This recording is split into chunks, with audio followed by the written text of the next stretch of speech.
Суета. Столовый, наверное.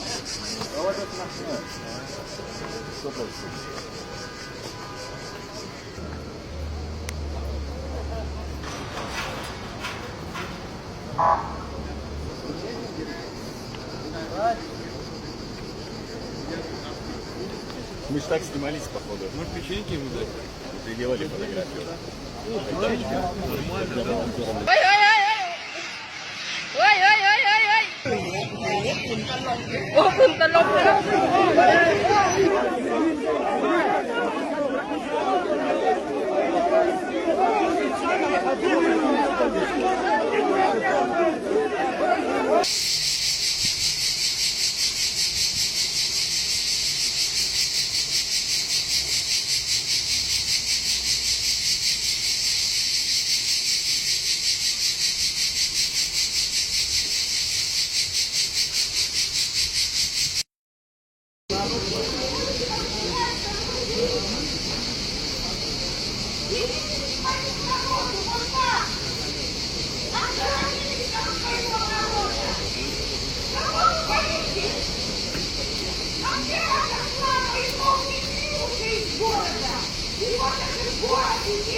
Что вы делаете?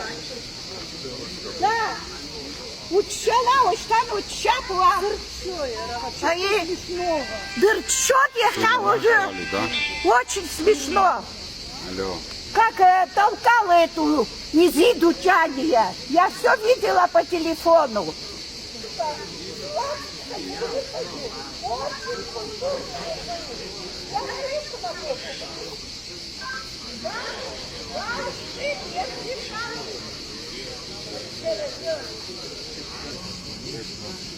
Когда ты позвонишь,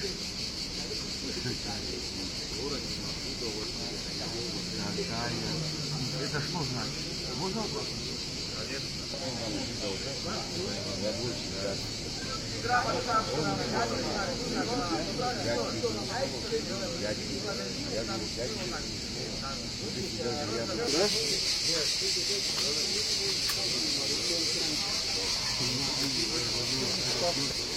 К сожалению, многим загубили голову и пытаются этим самым просто повлиять на общую ситуацию.